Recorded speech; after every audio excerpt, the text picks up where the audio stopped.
प्यारे बच्चों, आप सभी का आज की क्लास में स्वागत है।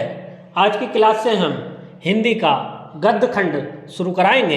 पहले हमने काव्य खंड के 6 चैप्टर करा दिए हैं, जिनकी हमने व्याख्या करा दी थी। उनका जीवन परिचय अभी रह रहा है, हम बाद में कराएंगे। और साथ साथ में हम चाह रहे हैं कि तीनों पार्ट संस्कृत, गद्य और पद्य साथ साथ लेके चलें। तो इसलिए अब हम आज से इसका गद्य खंड शुरू कर रहे हैं, जिसका पहला चैप्टर है वासुदेव शरण अग्रवाल जी का राष्ट्र का स्वरूप। तो इसके बारे में हम पढ़ेंगे। इसमें गद्य संबंधित क्वेश्चन आंसर आते हैं, तो ये क्वेश्चन आंसर भी साथ साथ में देखते रहेंगे और बाद में इसके क्वेश्चन आंसर भी कराएंगे और साहित्यिक परिचय भी कराएंगे। पहले इसका अर्थ देखते हैं, जो कि हमारा है राष्ट्र का स्वरूप। सबसे पहला क्वेश्चन ये बन जाता है कि राष्ट्र का स्वरूप जो है क्या है। तो राष्ट्र का स्वरूप एक निबंध है और पूछ लेता है राष्ट्र का स्वरूप कहाँ से लिया गया है। तो राष्ट्र का स्वरूप जो है वासुदेव शरण अग्रवाल जी का एक निबंध संग्रह है पृथ्वीपुत्र, उससे लिया गया है। तो वासुदेव शरण अग्रवाल जी ने राष्ट्र के स्वरूप के लिए 3 तत्व महत्वपूर्ण माने हैं, जो कि होते भी हैं भूमि, जन और संस्कृति। भूमि अर्थात पृथ्वी, और जन अर्थात उस पर रहने वाला मनुष्य, और संस्कृति, संस्कृति अर्थात मनुष्यों के द्वारा अपनाई जाने वाली संस्कृति, अर्थात जो संस्कार हैं जो मनुष्य अपनाता है उसको हम संस्कृति कहते हैं। तो इसके साथ साथ में देखें भूमि और भूमि पर बसने वाले जन और जन की संस्कृति, इन तीनों के सम्मिलन से राष्ट्र का स्वरूप बनता है। वासुदेव शरण अग्रवाल कहते हैं कि भूमि, भूमि पर बसने वाले जो मनुष्य हैं और उनकी जो संस्कृति है, अर्थात उनके जो संस्कार हैं जो उन्हें उनके पूर्वजों से मिले हैं, इन तीनों के मिलने से ही एक राष्ट्र का स्वरूप बनता है, अर्थात एक राष्ट्र बनता है। तो क्वेश्चन आ जाता है यहीं से कि राष्ट्र का स्वरूप के लिए कौन कौन से तत्व आवश्यक हैं। तो ये 3 तत्व हैं। तो क्वेश्चन में आंसर लिख देंगे। राष्ट्र के स्वरूप के लिए भूमि, भूमि पर बसने वाले जन और जन की संस्कृति, ये 3 आवश्यक तत्व जो हैं, इनके सम्मिलन से ही राष्ट्र का स्वरूप बनता है। या क्वेश्चन इस तरह से पूछ जाए किसके सम्मिलन से राष्ट्र का स्वरूप बनता है, तब भी आंसर यही होगा। देखें, भूमि का निर्माण देवों ने किया है। क्वेश्चन यहाँ से भी बन जाता है कि भूमि का निर्माण किसने किया है। तो भूमि का निर्माण देवों ने किया है। वह अनंत काल से, अनंत काल अर्थात चिरकाल से है, पता नहीं कितने समय से है। उसके भौतिक रूप, सौंदर्य और समृद्धि के प्रति सचेत होना हमारा आवश्यक कर्तव्य है। हमें जो पृथ्वी है, जो भूमि है, उसके भौतिक रूप, सुंदरता और समृद्धि के प्रति सचेत होना हमारा आवश्यक कर्तव्य, अर्थात हमें अपनी भूमि के भौतिक रूपों को, सौंदर्य को और उसकी समृद्धि के प्रति हमें सजग होना, सचेत अर्थात सजग होना हमारा कर्तव्य माना गया है। भूमि के पार्थिव स्वरूप के प्रति हम जितने अधिक जागृत होंगे, उतनी हमारी राष्ट्रीयता बलवती होगी। वो कह रहे हैं भूमि के पार्थिव स्वरूप, पार्थिव स्वरूप अर्थात जो पृथ्वी से संबंधित है के प्रति हम जितने अधिक जागृत होंगे, अर्थात जितने अधिक जानेंगे, जागृत अर्थात जितने उसके बारे में जानेंगे, उतनी ही ज़्यादा हमारी राष्ट्रीयता बलवती अर्थात बढ़ेगी। यह पृथ्वी सच्चे अर्थों में समस्त राष्ट्रीय विचारधाराओं की जननी है। वो आगे कहते हैं कि जो पृथ्वी है वो सच्चे मायनों में, सच्चे अर्थों में समस्त जितनी भी विचारधाराएं पृथ्वी पर, देखो अनेक अनेक विचारधाराओं के लोग, अनेक अनेक धर्मों के लोग पृथ्वी पर रहते हैं। तो कह रहे हैं कि सभी धर्म, सभी विचार और धाराओं वाले लोग जो हैं, राष्ट्रीय विचारधाराओं जो हैं, उसके वास्तव में सच्ची जननी कौन है, वो पृथ्वी है। उसी से ही सभी समस्त राष्ट्रीय विचारधाराएं पनपती हैं। तो क्वेश्चन आता है कि समस्त राष्ट्रीय विचारधाराओं की जननी कौन है। तो समस्त राष्ट्रीय विचारधाराओं की जननी पृथ्वी है। जो राष्ट्रीयता पृथ्वी के साथ नहीं जुड़ी है वह निर्मूल होती है। वो आगे कहते हैं कि जो भी राष्ट्रीयता, जो अपने आप को राष्ट्रवादी कहता है, वो तब तक राष्ट्रवादी नहीं कहलाएगा जब तक कि वो पृथ्वी के साथ उसका लगाव नहीं होगा, भूमि के साथ लगाव नहीं होगा। राष्ट्रीयता की जड़ें पृथ्वी में जितनी गहरी होंगी, उतनी राष्ट्रीय भावों के अंकुर पल्लवित होंगे। वो आगे कहते हैं कि राष्ट्रीयता की जड़ें जितनी ज़्यादा अर्थात जितने ज़्यादा हम राष्ट्रीयता के बारे में, पृथ्वी के बारे में जानेंगे, उतनी ही ज़्यादा हमारी राष्ट्रीयता बढ़ेगी और उससे हमारे अंगराष्ट्रीय भावों के अंकुर पल्लवित होंगे और हमारी राष्ट्रीयता उतनी ही ज़्यादा बढ़ती जाएगी। अंकुर पल्लवित होने का मतलब है जैसे बीज से वृक्ष निकलता है, तो उसी प्रकार से जितना हम पृथ्वी के बारे में जानेंगे, उसको पहचानेंगे, उतनी ही हमारी राष्ट्रीयता बढ़ती चली जाएगी। इसलिए पृथ्वी के भौतिक स्वरूप की अधोपांत, अधोपांत का मतलब है, अधो मतलब आदिकाल से, पांत माने आखिर तक, अर्थात अंत से।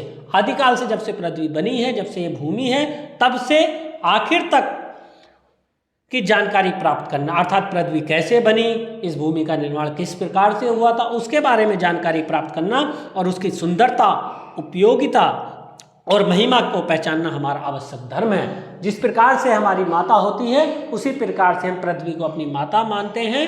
तो हम अपनी माता की जिस प्रकार से सेवा करते हैं, उसी प्रकार से हमें अपने पृथ्वी माँ की सेवा करनी चाहिए। तो वो कह रहे हैं इसी प्रकार से हमारे ये आवश्यक धर्म है, उसके बारे में जानकारी प्राप्त करना। इस कर्तव्य की पूर्ति सैकड़ों हजारों प्रकार से होनी चाहिए। वो आगे कहते हैं जो ये हमारा कर्तव्य है पृथ्वी के बारे में, भूमि के बारे में, इसकी पूर्ति जो है सैकड़ों हजारों प्रकार से, अनेक प्रकार से होनी चाहिए।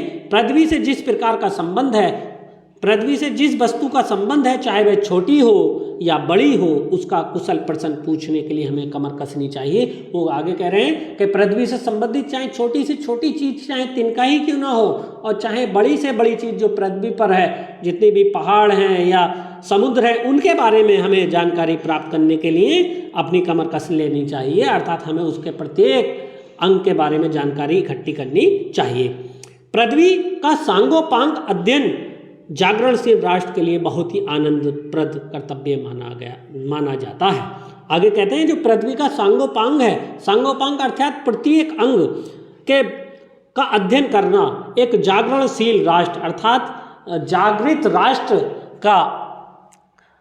के लिए बहुत ही आनंदप्रद कर्तव्य अर्थात एक ही बहुत ही महत्वपूर्ण कर्तव्य माना गया है। गांव और नगरों में सैकड़ों केंद्र से इस प्रकार के अध्ययन का सूत्रपात होना आवश्यक है। वो कह रहे हैं कि हमारी भूमि के बारे में इस प्रकार के अनेक प्रकार के केंद्र खुलने चाहिए जिन पर कि हमें अपनी पृथ्वी के बारे में जानकारी इकट्ठी हो सके या हमारे जानकारी प्राप्त हो सके। इस प्रकार जब चारों ओर से हमारे ज्ञान के कपाट खुलेंगे, तब सैकड़ों वर्ष से शून्य और अंधकार से भरे हुए जीवन के क्षेत्रों में नया उजाला दिखाई देगा। तो आगे कह रहे हैं कि इस प्रकार से जब चारों ओर से हमारे ज्ञान के कपाट अर्थात दरवाजे खुलेंगे, अर्थात हमारे ज्ञान रूपी दरवाजे खुलेंगे, तो सैकड़ों वर्ष से जो शून्य और अंधकार से भरे हुए जीवन के क्षेत्रों में नया उजाला दिखाई देगा। अर्थात पृथ्वी के वो अंग जिनके बारे में हम अभी तक जानकारी इकट्ठा नहीं कर पाए हैं, जान नहीं पाए हैं, उसके बारे में भी हमें जानकारी प्राप्त होगी और एक उन्नतशील राष्ट्र की तरफ हम अग्रसर होंगे। धरती माता की कोख में अमूल्य निधियां भरी हैं। वो आगे कह रहे हैं कि जो धरती माँ है उसकी कोख में अनेक प्रकार की अमूल्य निधियां, अमूल्य बिना मूल्य जिसका कोई मूल्य नहीं लगाया सकता, अर्थात बहुत महंगी महंगी नदियां अर्थात रत्न भरे पड़े हैं। जैसे कि हम कह सकते हैं कि पृथ्वी के अंदर कितनी सारी चीज़ें हैं, जैसे सोना भी है और तुम्हारा पेट्रोलियम है और बहुत सारी चीज़ें हैं जो कि पृथ्वी के अंदर, और बहुत सारी रत्न हैं जो पृथ्वी के अंदर ज़मीन में हैं, जिनके बारे में हमें जानकारी प्राप्त करनी चाहिए, जिनके कारण वह वसुंधरा कहलाती है, जिसकी वजह से ही पृथ्वी हमारी जो है वसुंधरा कहलाती। वसुंधरा अर्थात रत्नों को धारण करने वाली। तो क्वेश्चन आ जाता है कि पृथ्वी को वसुंधरा क्यों कहा जाता है? तो आंसर हो जाएगा कि धरती माता की कोख में बहुत सारी अमूल्य निधियां भरी हैं, जिसके कारण पृथ्वी को वसुंधरा कहा जाता है। उससे कौन परिचित ना होना चाहेगा? वो आगे कह रहे हैं कि जो वसुंधरा है अर्थात जो रत्नों को धारण करने वाली पृथ्वी है, उसके बारे में आखिर कौन नहीं जानना चाहेगा। लाखों करोड़ों वर्ष से अनेक प्रकार की धातु को पृथ्वी के गर्भ में पोषण मिला है। वो कह रहे हैं कि लाखों करोड़ों वर्ष से अनेक प्रकार बहुत सारी धातुएं हैं जो पृथ्वी के गर्भ में फल फूल रही हैं, जो लगातार फल फूल रही हैं। दिन रात बहने वाली नदियों ने पहाड़ों को पीस कर अगणित प्रकार की मिट्टियों से पृथ्वी के देह को सजाया है। वो आगे कह रहे हैं कि दिन रात जो नदियां बह रही हैं, उन्होंने पहाड़ों को काट काट कर अनेक प्रकार की मिट्टियाँ, जो मिट्टियों के कई प्रकार होते हैं जैसे लेटेराइट, दोमट, चिकनी, इस प्रकार की जो मिट्टियाँ हैं, काली मिट्टी, इन मिट्टियों से जो है पृथ्वी की देह को जो है वो सजाया है। हमारे भावी आर्थिक अभ्युदय के लिए इन सब की जांच पड़ताल करना अति आवश्यक है। वो कह रहे हैं हमारे भावी अर्थात आने वाले आर्थिक रूप से पैसे के रूप में सशक्त होने के लिए, अभ्युदय अर्थात हमारे उदय के लिए इन सब की जांच पड़ताल करना हमारे लिए बहुत ही आवश्यक है। पृथ्वी की गोद में जन्म लेने वाले जड़ पत्थर कुशल शिल्पियों से संवारे जाने वाले अत्यंत सौंदर्य के प्रतीक बन जाते हैं। वो कह रहे हैं कि जो पृथ्वी की गोद है उसमें जन्म लेने वाले जड़ पत्थर, जो जड़ पत्थर हैं जो कि नगीने हैं, जैसे हीरा है और बहुत सारे मोतियां हैं जो कि शिल्पियों से ही तैयार होते हैं। कुशल शिल्पी अर्थात कुशल शिल्पियों अर्थात कारीगरों से जो संवारे जाने पर अत्यंत सौंदर्य के प्रतीक बन जाते हैं, जिसको कि लोग पहनते हैं, महिलाएं पहनती हैं, पुरुष पहनते हैं और उससे उनकी सुंदरता बढ़ जाती है। नाना भांति के अनगढ़ नग विद्या की नदियों के प्रवाह में सूर्य की धूप में चिलकते रहते हैं। वो कह रहे हैं नाना अनेक प्रकार के भांति भांति अलग अलग प्रकार के अनगढ़ नग जो कि हमारा अंगूठी में पहना जाता है, विंध्याचल की नदियों के प्रवाह में सूर्य की धूप में चिलकते रहते हैं। अर्थात विंध्याचल की नदियों का जब प्रवाह होता है तो सूर्य की धूप से वो चमकते रहते हैं। उनको जब चतुर कारीगर पहलदार कटाव पर लाते हैं, वो कह रहे हैं जब कोई चतुर कारीगर उनको कटाव पर लाता है तो उसके प्रत्येक घाट से नई शोभा और सुंदरता फूट उठती है। तो जैसे जैसे वो उसको काटता है तो उसके काटने से वो और अत्यधिक सुंदर होते चले जाते हैं, वे अनमोल हो जाते हैं और वो बहुत महंगे हो जाते हैं। अनमोल का मतलब जिनका कोई मोल ना हो। देश के नर नारियों के रूप मंडल और सौंदर्य प्रसाधन में इन छोटे पत्थरों का भी सदा से कितना भाग रहा है। वो कह रहे हैं जो देश के में रहने वाले नर नारी हैं वो अपने सौंदर्य प्रसाधन और रूप को सजाने के लिए इन छोटे छोटे पत्थरों को सदा ही अपने ऊपर धारण करते हैं। कोई अंगूठी में पहनता है, कोई गले में पहनता है, अनेक अनेक प्रकार से इन पत्थरों को जो है वो अपने सौंदर्य के लिए उपयोग करते हैं। अतएव हमें उनका ज्ञान होना अति आवश्यक है, इसलिए हमें उनका ध्यान आवश्यक करना चाहिए, उनका ज्ञान हमें अवश्य प्राप्त होना चाहिए। पृथ्वी और आकाश के अंतराल में जो कुछ सामग्री भरी है, वो कह रहे हैं जो पृथ्वी और आकाश के बीच में जितनी भी सामग्रियां भरी हैं, पृथ्वी के चारों ओर फैले हुए गंभीर सागर में जो जलचर एवं रत्नों की राशियां हैं, उन सब के प्रति चेतना और स्वागत के नए भाव राष्ट्र में फैलने चाहिए। वो कह रहे हैं पृथ्वी और आकाश के बीच में जितनी भी सामग्रियां, जो वायुमंडल है, जितनी भी गैसें हैं और जो वायुमंडल में हैं, उनके बारे में जानकारी प्राप्त करना और पृथ्वी के चारों ओर फैले हुए गंभीर सागर, जो बड़े बड़े सागर हैं, में जो जलचर है एवं रत्नों की राशियां हैं, अर्थात उसमें रहने वाले जलचर अर्थात जीव, जल में चर करने वाले अर्थात जल में चरने वाले जो जीव हैं, और रत्नों की जो राशियां हैं, जो महंगी महंगी राशियां हैं, उन सब के प्रति चेतना और स्वागत के प्रति भाव राष्ट्र में फैलने चाहिए। अर्थात उसके बारे में हमें राष्ट्र के बारे में फैलना चाहिए।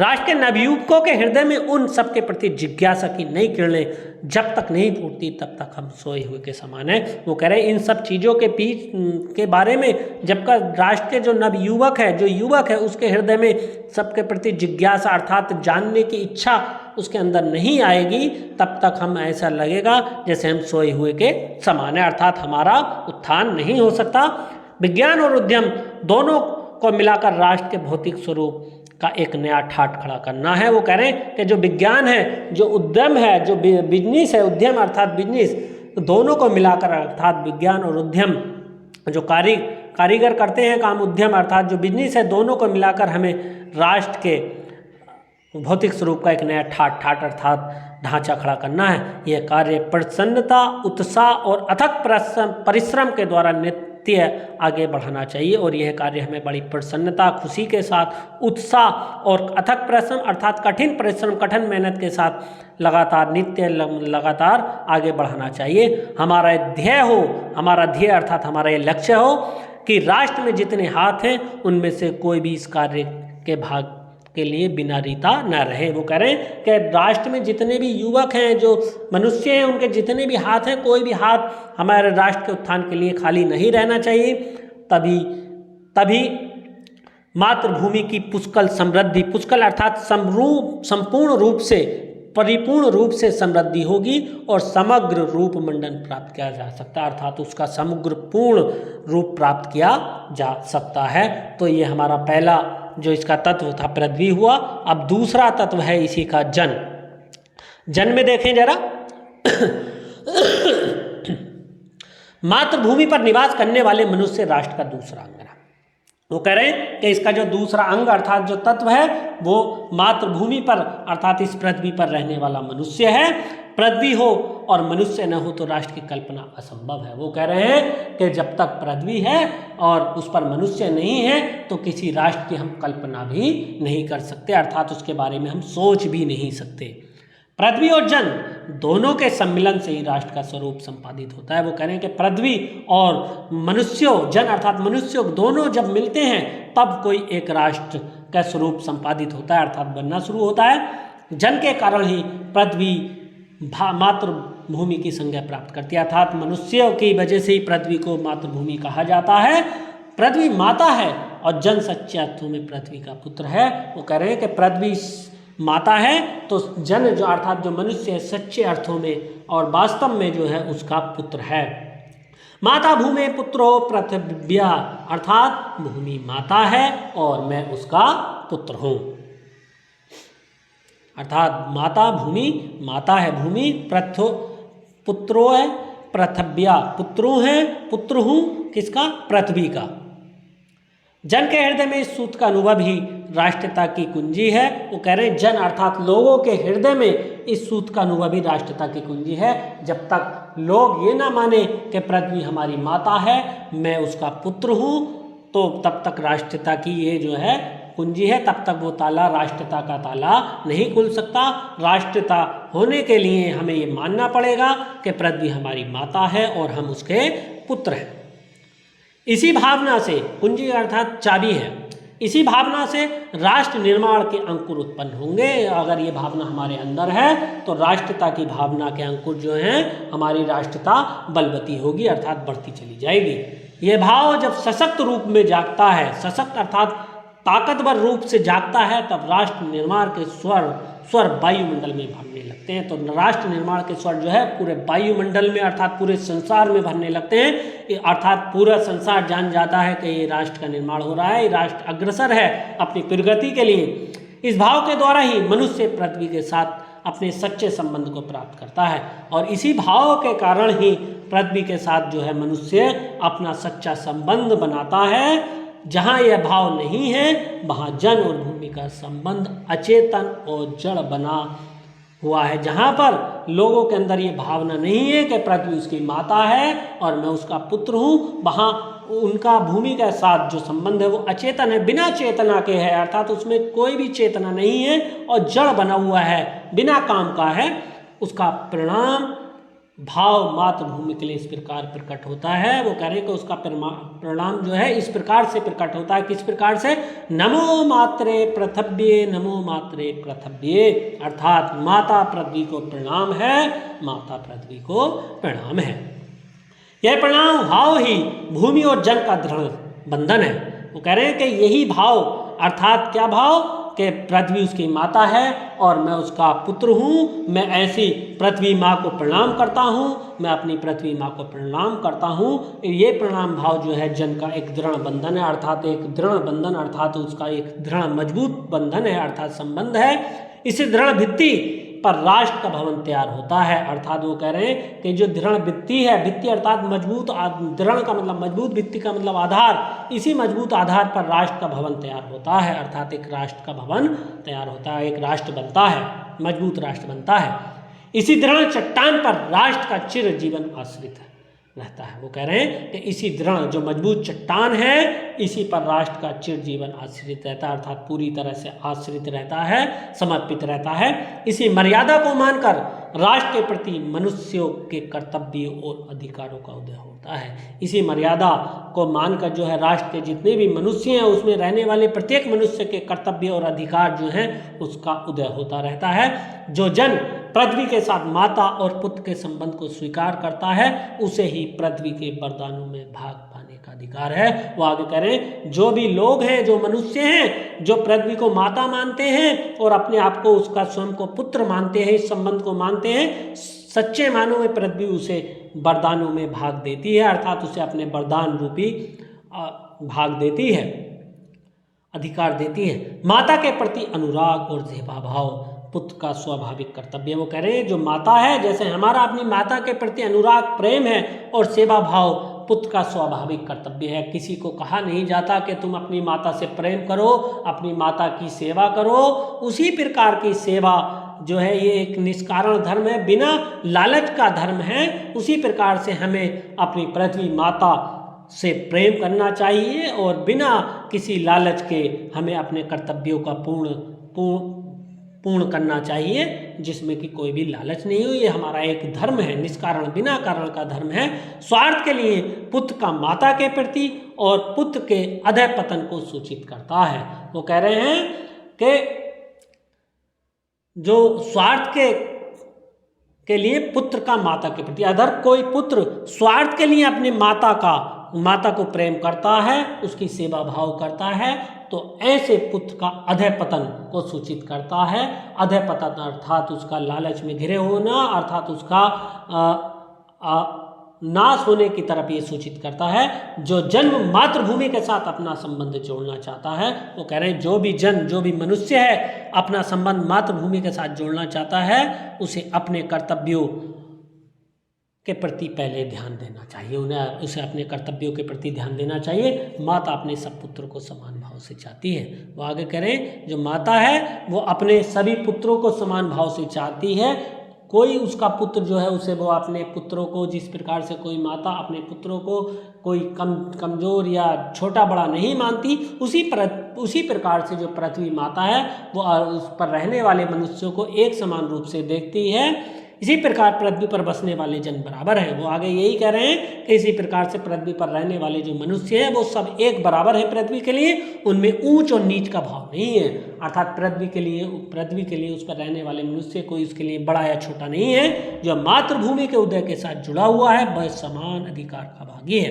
वो कह रहे हैं जो मातृभूमि के उदय के साथ जुड़ा है, अर्थात जो मातृभूमि का उदय के साथ जुड़ा हुआ है, वो प्रत्येक अर्थात जो मातृभूमि पर पैदा हुआ है वो समान अधिकार का भागी है। उसे समान अधिकार पृथ्वी देती है। पृथ्वी पर निवास करने वाले जनों का विस्तार अनंत है। वो कह रहे हैं कि पृथ्वी पर जो निवास करने वाले लोग हैं, मनुष्य हैं, वो अनंत हैं, बहुत सारे हैं। नगर और जनपद, पुर और गांव, जंगल और पर्वत नाना प्रकार के जनों से भरे हुए हैं। कोई नगर में रह रहा है, कोई जनपद में रह रहा है, कोई पुरों में है, पुर अर्थात जो छोटा सा गांव होता है, गांव में है। जंगल, कोई जंगल में रह रहा है, कोई पर्वतों पर। अनेक प्रकार के मनुष्य जो हैं इस पर रहते हैं। ये जन अनेक प्रकार की भाषाएं बोलने वाले और अनेक धर्मों को मानने वाले हैं। इस पर रहने वाले जो मनुष्य हैं वो अनेक प्रकार के अलग अलग भाषाएं बोलते हैं, अलग अलग धर्मों को मानते हैं, फिर भी ये मातृभूमि के पुत्र हैं। लेकिन फिर भी ये सब इसी मातृभूमि के पुत्र हैं। इस कारण उनका सौहार्द भाव अखंड है। इसी वजह से उनका जो सौहार्द भाव है, जो उनका मेल मिलन है, वो अखंड है, जो कभी ना टूटने वाला है। आगे देखें, सभ्यता और रहन सहन की दृष्टि से जन एक दूसरे के आगे पीछे हो सकते हैं। वो कह रहे हैं कि सभ्यता और रहन सहन के रूप की दृष्टि से मनुष्य एक दूसरे से कोई आगे हो सकता है, कोई पीछे हो सकता है, किंतु इस कारण से मातृभूमि के साथ उनका जो संबंध है उसमें कोई भेदभाव उत्पन्न नहीं हो सकता। लेकिन इस कारण से कोई भी मातृभूमि अर्थात जो भूमि है उसका जो संबंध है वो उनमें भेदभाव नहीं मानती। पृथ्वी के विशाल प्रांगण अर्थात इतनी बड़ी ये पृथ्वी है, इसका जो विशाल प्रांगण है, जो विशाल जगह है, इसमें सब जातियों के लिए समान क्षेत्र है, सभी के लिए समान, सबको एक प्रकार का ही क्षेत्र मिला हुआ है, एक प्रकार की जगह मिली हुई है। समन्वय के मार्ग से भरपूर प्रगति और उन्नति करने का सबको एक जैसा अधिकार है। समन्वय अर्थात मेल मिलाप के मार्ग से भरपूर प्रगति अर्थात उसकी भरपूर प्रगति होगी, उसकी उन्नति होगी, करने का सबको एक जैसा ही अधिकार पृथ्वी से मिला हुआ है। किसी जन को पीछे छोड़कर राष्ट्र आगे नहीं बढ़ सकता। अगर कोई राष्ट्र चाहे कि किसी प्रकार के मनुष्य को छोड़कर वो आगे बढ़ जाए तो ऐसा असंभव है। राष्ट्र का निर्माण, एक अच्छे राष्ट्र का निर्माण नहीं हो सकता। अतएव राष्ट्र के प्रत्येक अंग की सुध हमें लेनी चाहिए। अर्थात राष्ट्र के प्रत्येक अंग के बारे में हमें जान लेना चाहिए। राष्ट्र के शरीर के एक भाग में यदि अंधकार और निर्बलता का निवास है, वो कह रहे हैं कि यदि राष्ट्र के शरीर अर्थात जिस प्रकार से शरीर का एक भाव निर्बल है और उसमें अंधकार है, तो पूरे शरीर में वो जो है उसमें अपंग आ जाता है। उसी प्रकार से अगर पृथ्वी के किसी एक भाग में उस पर रहने वाले मनुष्यों में अगर अंधकार है और निर्बलता है, वो कमजोर है, तो समग्र राष्ट्र का स्वास्थ्य उसके अंश में असमर्थक होगा। तो एक अच्छे राष्ट्र अर्थात समग्र राष्ट्र जो है अच्छा राष्ट्र नहीं बन सकता। इस प्रकार समग्र राष्ट्र को जागरण और प्रगति की एक जैसी उदार भावना से संचालित होना चाहिए। वो कह रहे हैं इस तरह से जो समग्र राष्ट्र है, संपूर्ण राष्ट्र को जागरणशील और प्रगति के एक जैसी उदार अर्थात एक ही भावना के साथ संचालित होना चाहिए। जन का प्रवाह अनंत है। जन अर्थात लोगों का प्रवाह अनंत है। लोग दूर दूर तक हैं। सहस्त्रों वर्षों से भूमि के साथ राष्ट्रीय जन ने तादात्म्य प्राप्त किया है। वो कह रहे हैं कि उसके साथ जो है अनेक वर्षों के साथ भूमि ने अपने राष्ट्रीय लोगों के साथ जो है बंधन अर्थात तादात्म्य मतलब समानता प्राप्त की है। जब तक सूर्य की रश्मियाँ नित्य प्रातः काल भुवन को अमृत से भर देती हैं, तब तक राष्ट्रीय जन का जीवन भी अमर है। वो करें जिस प्रकार से सूर्य की जो रश्मियाँ हैं, जो किरणें हैं, नित्य लगातार प्रातःकाल के भुवन से प्रातःकाल सुबह के समय में अमृत से भर देती हैं, तब तक राष्ट्रीयता जन के जीवन भी अमर है। उसी प्रकार से राष्ट्रीय जन का जीवन भी अमर रहेगा। इतिहास के उतार चढ़ाव पार करने के बाद भी राष्ट्र निवासी जन नई उठती लहरों से आगे बढ़ने के लिए अजर अमर हैं। वो कह रहे हैं जो हमारा इतिहास रहा है उसमें अनेक प्रकार के उतार चढ़ाव आए हैं, लेकिन उसके बावजूद भी राष्ट्र में रहने वाले निवासी उन नई उठती लहरों में आगे बढ़ने के लिए अजर और अमर है। अर्थात जो अमर है वो हमेशा बना रहा है। जन का संततवाही जीवन नदी के प्रवाह की तरह है। संततवाही अर्थात लगातार बहने वाली जिस प्रकार से नदी होती है, उसी प्रकार से लोगों का जो जीवन है वो भी उसी प्रकार से प्रवाहित होता रहता है, जिसमें कर्म और श्रम के द्वारा उत्थान के अनेक घाटों का निर्माण करना होता है। जिसमें कर्म के द्वारा, कार्य के द्वारा और श्रम अर्थात मेहनत के द्वारा उत्थान के नए नए घाटों का निर्माण करना होता है। तो अगला तीसरा अंग जो है संस्कृति है। इसका अंतिम अंग देखें इसको। राष्ट्र का तीसरा अंग जन की संस्कृति है। अर्थात जो तीसरा भाग है वो क्या है? संस्कृति है। तो क्वेश्चन इस प्रकार से भी आ जाता है कि राष्ट्र का दूसरा अंग क्या है? तो राष्ट्र का दूसरा अंग जन है, पहला अंग भूमि है और तीसरा अंग संस्कृति है। मनुष्य ने युग युगों में जिस सभ्यता का निर्माण किया है, अर्थात मनुष्य ने जो युगों युगों से अर्थात अनंत काल से समय से जिस सभ्यता को बनाया है, वही उसके जीवन की श्वास प्रश्वास है। अर्थात वही उसके जीवन के सांस और प्रश्वास अर्थात सांस का अंदर बाहर होना अर्थात उसके जीवन का चलने का कारण है। अर्थात जिस प्रकार से मनुष्य की सांस चलती रहती है, उसका जीवन चलता रहता है, उसी प्रकार से ये सभ्यता भी लगातार चलती रहती है। बिना संस्कृति के जन की कल्पना कबंध मात्र है। कबंध मात्र है अर्थात धड़ मात्र है। अर्थात ऐसा कबंध मतलब जिसका सर ना हो। तो कह रहे हैं ऐसा बिना संस्कृति की कल्पना करना, हम जो है संस्कृति बिना, वो कह रहे हैं वही उसके जीवन की श्वास प्रश्वास है। बिना संस्कृति के जन की कल्पना कबंध मात्र है। अर्थात बिना संस्कृति के हम लोगों की कल्पना नहीं कर सकते। कल्पना अगर हम करेंगे भी तो वो एक धड़ के समान है जिस पर कि कोई सिर नहीं है। संस्कृति जन का मस्तिष्क है। संस्कृति जो है मनुष्यों का मस्तिष्क है। संस्कृति के विकास और अभ्युदय के द्वारा ही राष्ट्र की वृद्धि संभव है। वो आगे कह रहे हैं कि संस्कृति के विकास, जैसे संस्कृति का विकास होगा उससे ही जो है राष्ट्र की वृद्धि का अभ्युदय अर्थात उदय होना संभव है। अर्थात उसके राष्ट्र की वृद्धि होना संभव है। राष्ट्र के समग्र रूप में भूमि और जन के साथ साथ जन की संस्कृति का महत्वपूर्ण स्थान है। वो कह रहे हैं राष्ट्र के समग्र रूप से अर्थात पूर्ण रूप से राष्ट्र का भूमि और जन के साथ साथ जो है संस्कृति का भी महत्वपूर्ण स्थान है। अर्थात समग्र राष्ट्र के लिए यदि भूमि और जन अपनी संस्कृति से विरहित कर दिए जाएं तो राष्ट्र का लोप समझा जाए। वो कह रहे हैं यदि भूमि और जन अर्थात मनुष्यों को उनकी संस्कृति से विरहित अर्थात ब्रहित अर्थात अलग कर दिया जाए तो राष्ट्र का लोप समझना चाहिए, तो उस राष्ट्र का लोप होना समझना हमें चाहिए, अर्थात उस राष्ट्र की वृद्धि अर्थात समृद्धि नहीं हो सकती। जीवन के बिटप का पुष्प संस्कृति है। जीवन के बिटप, बिटप मतलब वृक्ष का जो पुष्प है वो संस्कृति है, जो कि उसमें एक प्रकार की खुशबू फैलाती है। संस्कृति के सौंदर्य और सौरभ में राष्ट्रीय जन के जीवन का सौंदर्य और यश अंतर्निहित है। वो कह रहे हैं संस्कृति के सौंदर्य, सुंदरता और सौरभ अर्थात जो उसकी सौरभ हम कह सकते हैं मतलब जो उसकी सुगंधी है, जो उसकी खुशबू है, में ही राष्ट्रीय जन के जीवन का सौंदर्य है और यश अंतर्निहित है, अर्थात उसका आने वाला समय निश्चित ही उसके अंदर अंतर्निहित है, अर्थात छिपा हुआ है। ज्ञान और कर्म दोनों के पारस्परिक प्रकाश की संज्ञा संस्कृति है। वो कह रहे हैं ज्ञान जो प्राप्त करता है मनुष्य और कर्म जो कर्म करता है, दोनों के पारस्परिक प्रकाश की संज्ञा संस्कृति, अर्थात दोनों का मिलन ही संस्कृति है। भूमि पर बसने वाले जन ने ज्ञान के क्षेत्र में जो सोचा और कर्म के क्षेत्र में रचा। वो कह रहे हैं जो भूमि पर रहने वाला मनुष्य है उसने ज्ञान के क्षेत्र में जो सोचा और कर्म के क्षेत्र में जो उसको पूर्ण किया, दोनों के रूप में हमें राष्ट्रीय संस्कृति के दर्शन मिलते हैं। तो उन दोनों के रूप में हमें राष्ट्रीय संस्कृति के दर्शन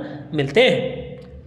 जीवन के विकास और युक्ति ही संस्कृति के रूप में प्रकट होती है। वो कह रहे हैं जीवन का विकास की जो युक्ति है, जो रूप है, अर्थात जो उसको आगे बढ़ाने का जो सूत्र है, वो संस्कृति के रूप में ही हमें मिलती है। युक्ति अर्थात सूत्र कह सकते हैं। प्रत्येक जाति अपनी अपनी विशेषताओं के साथ इस युक्ति को निश्चय करती रहती है और प्रत्येक जो जातियाँ, जो अनेक प्रकार की जातियाँ इस पृथ्वी पर रहती हैं, वो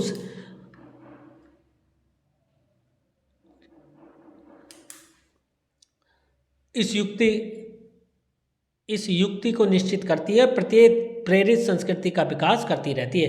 इस दृष्टि से प्रत्येक जन की अपनी अपनी भावना के अनुसार पृथक पृथक संस्कृतियां राष्ट्र में विकसित होती हैं। वो कह रहे हैं इस दृष्टि से प्रत्येक अलग अलग प्रकार के जो लोग हैं अपनी अपनी भावनाओं के अनुसार अपनी अलग अलग संस्कृतियों से राष्ट्र का निर्माण में लगे रहे हैं, परंतु उन सब का मूल आधार पारस्परिक सहिष्णुता और समन्वय पर। लेकिन सभी संस्कृतियों का मूल क्या है? सभी संस्कृतियों का मूल जो है पारस्परिक सहिष्णुता अर्थात मेल मिलाप और समन्वय, एक दूसरे से मिलना जुलना ही है। तो क्वेश्चन यहाँ से भी आ जाता है कि संपूर्ण संस्कृतियों का जो मूल क्या है? तो संपूर्ण संस्कृति का मूल क्या है? मूल आधार पारस्परिक सहिष्णुता और समन्वय है, इसी पर निर्भर करती है। जंगल में जिस प्रकार से अनेक लताएं जो बेलें होती हैं, वृक्ष और वनस्पति अपने अदम्य भाव से उठते हुए पारस्परिक सम्मिलन से अविरोधी स्थिति प्राप्त करते हैं। वो कह रहे हैं जिस प्रकार से जंगलों में लताएं हैं और वृक्ष हैं और वनस्पतियाँ अपने अदम्य भाव से उठते हुए अर्थात अपने बिना रुके भाव से जो आगे बढ़ते हैं, वो एक दूसरे का सम्मिलन ही है, एक दूसरे का मिलन रूप ही है। देखो लता वृक्ष पर चलती है, अगर वृक्ष को लता अगर नहीं चलने दे तो लता कभी भी नहीं चल सकती, और लता वृक्ष पर नहीं हो तो उसको और ज़्यादा सुंदरता नहीं आ सकती। वो कह रहे हैं इसी प्रकार से एक दूसरे के सम्मिलन से स्थिति प्राप्त होती है। उसी प्रकार राष्ट्रीय जन अपनी संस्कृतियों के द्वारा एक दूसरे के साथ मिलकर राष्ट्र में रहते हैं। उसी प्रकार जो राष्ट्र के लोग हैं वो अपनी अपनी संस्कृतियों के साथ एक दूसरे के साथ मिलकर इस राष्ट्र के निर्माण में लगे रहते हैं। जिस प्रकार जल के अनेक प्रवाह नदियों के रूप में मिलकर सागर समुद्र में एक रूपता प्रदान करते हैं। वो कह रहे हैं जिस प्रकार से अनेक सारी नदियाँ, किसी नदी का नाम कुछ है, जैसे गंगा है, जमुना है, ब्रह्मपुत्र है, सब जब नदियाँ बहती हैं तो उनके अपने अपने नाम हैं, लेकिन जब वो एक रूप में जाकर समुद्र में मिल जाती हैं तो वो समुद्र कहलाती हैं, और वहाँ पर उनको कोई नहीं पहचान पाता कि कौन सी गंगा है, कौन सी जमुना है, कौन सी ब्रह्मपुत्र है। उसी प्रकार राष्ट्रीय जीवन की अनेक विधियाँ राष्ट्रीय संस्कृति में समन्वय प्राप्त करती हैं। वो कह रहे हैं उसी प्रकार से जो है अनेक प्रकार की जो विधियां हैं राष्ट्र के समन्वय में, राष्ट्रीय संस्कृति में समन्वय मिलाती हैं। समन्वय युक्त जीवन ही राष्ट्र का सुखदायी रूप है। अर्थात वो कह रहे हैं जो समन्वय एक दूसरे का मिलना मिलाना है वही एक राष्ट्र सुखदायी रूप में राष्ट्र बनता है। साहित्य, कला, नृत्य, गीत, आमोद प्रमोद अनेक रूपों में राष्ट्रीय जन अपने अपने मानसिक भाव को प्रकट करते हैं। वो कह रहे हैं मनुष्य कोई साहित्य में लगा हुआ है, कोई कला में है, कोई नृत्य में है, कोई गीत में है, कोई आमोद प्रमोद में है। आमोद मतलब हंसी खेल में है, अनेक रूपों से राष्ट्रीय जन को अपने अपने मानसिक भाव को प्रकट करते हैं, अपने अपने मानसिक भाव दिखाते हैं। आत्मा का जो विश्वव्यापी आनंद भाव है वह इन विविध रूपों में साकार होता है। उनका जो आत्मा का जो विश्वव्यापी आनंद भाव है वो उनको इन अनेक प्रकार के रूपों में साकार अर्थात पूर्ण होता है। यद्यपि बाह्य रूप की दृष्टि से संस्कृति के बाहरी लक्षण अनेक दिखाई पड़ते हैं। देखने में तो ये संस्कृति के बाहरी लक्षण अनेक दिखाई पड़ते हैं, किंतु आंतरिक आनंद की दृष्टि में उनमें एक सूत्रता है। लेकिन जब आंतरिक रूप से आनंद की प्राप्ति होती है तो सभी से एक ही प्रकार का आनंद प्राप्त होता है। जो व्यक्ति सहृदय है वह प्रत्येक संस्कृति के आनंद पक्ष को स्वीकार करता है, अर्थात जो व्यक्ति अच्छे हृदय वाला है वो प्रत्येक संस्कृति के आनंद रूप पक्ष को स्वीकार करता है और उससे आनंदित होता रहता है। इस प्रकार की उदार भावना ही विविध जनों से बने हुए राष्ट्र के लिए स्वास्थ्यकर है। वो कह रहे हैं कि इसी प्रकार की जो भावना है अनेक प्रकार के लोगों से बने हुए राष्ट्र के लिए स्वास्थ्यकर है, अर्थात एक अच्छे राष्ट्र के निर्माण के लिए जरूरी है। गांव और जंगलों में स्वच्छंद जन्म लेने वाले लोकगीतों, अर्थात वो कह रहे हैं जो गांव हैं और जंगल में जो गीत गाए जाने वाले जो लोकगीत हैं, तारों के नीचे विकसित होने वाली लोक कथाओं में संस्कृति का अमित भंडार, अमित मतलब बहुत बड़ा भंडार भरा हुआ है, जहां से आनंद की भरपूर मात्रा प्राप्त हो सकती है। राष्ट्रीय संस्कृति के परिचय काल में उन सब का स्वागत करने की हमें आवश्यकता है। हमें जो हमारे पूर्वजों ने दिया है हमें उसको आनंद का स्वागत करने के लिए, राष्ट्रीय संस्कृति का परिचय प्राप्त करने के लिए स्वागत करने की हमें आवश्यकता है।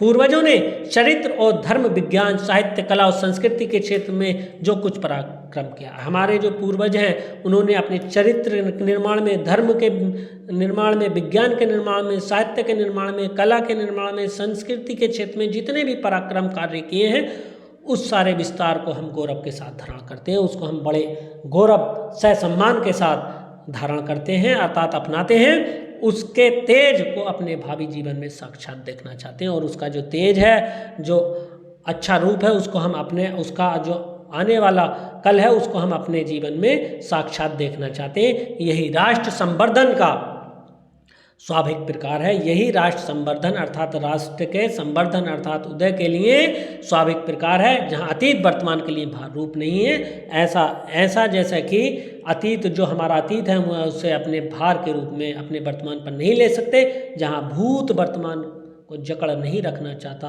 वरन अपने वरदान से पुष्टि करके उसे आगे बढ़ना चाहता है, उस राष्ट्र का हम स्वागत करते हैं। हम ऐसे राष्ट्र का स्वागत करते हैं जहाँ पर भूत वर्तमान को जकड़ कर नहीं रखना चाहता, अर्थात पकड़ कर नहीं रखना चाहता, अपने वरदान से पुष्टि करते हुए उसे आगे बढ़ना चाहता है और राष्ट्र का हम स्वागत अभिनंदन करते हैं। देखें जरा, इस तरह से एक गद्यांश की व्याख्या देख लेते हैं। क्वेश्चन आ जाता है, निम्नलिखित गद्यांशों पर आधारित प्रश्नों के उत्तर दीजिए। पहला क्वेश्चन है, उपयुक्त गद्यांश के शीर्षक एवं लेखक का नाम लिखिए।